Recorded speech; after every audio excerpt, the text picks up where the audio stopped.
Let's get more now on Turkey's latest GDP figures. Just to remind you, Turkey's second quarter GDP numbers came in at 5.3% and a lot slower than the previous quarter. Let's join Taha Arvas in New York now for more on this. He's the financial columnist at the Daily Sabah newspaper. Taha, good to see you.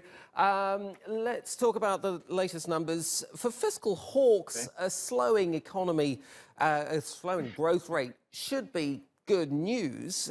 Is the consensus now that a cooling economy may take some of the pressure off policymakers trying to rein inflation in? I think so. I think what's going to happen, what we're going to see here is that these are the data from the second quarter. So, and this is before before the volatility of the currency occurred. So what's going to happen is in the next quarter, we're going to see even a more slowing in the growth rate, and that's going to help to rebalance the macro imbalances that we see, and that should help really with the inflation rate, et cetera, here. I should correct myself there. It was 5.2%, not 5.3%. But are there signs that the growth in exports, boosted by the falling lira, is helping to cushion the economy from the fall off in consumption that we've seen? I mean, the data reflects that even before this currency crisis, there appears to be an increase in exports.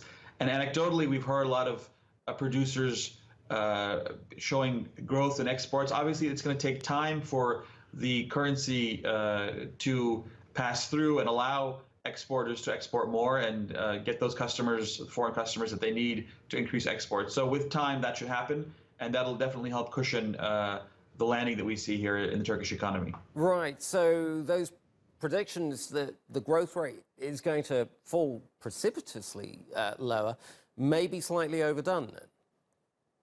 I mean, I think it definitely will decrease. I mean, and I think it's not necessarily bad news. For the macro imbalances to fix themselves, we're going to need to see that.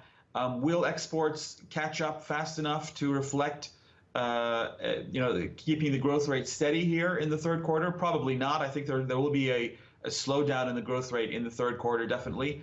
But I think it should pick up after that, because by that time, the Turkish lira's being relatively inexpensive will allow exporters to increase their exports, and it'll take time. But like I said, probably by the fourth quarter, we should see that rebalance. Okay, Taha, a crucial central bank meeting coming up on Thursday. What are you expecting the central bank to do?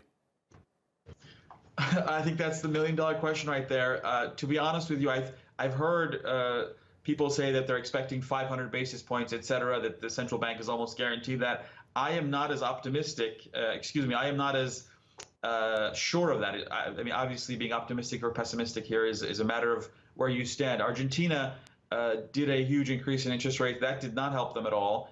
And I think the worst case would be for Turkey to increase interest rates and for nothing to happen. So I don't think there will be a large increase. I think we might get 100 basis points, maybe a little more, but nothing like 500 basis points, frankly. Okay, we'll leave it there. Taha Arvas of the Daily Sabah, thank you very much indeed.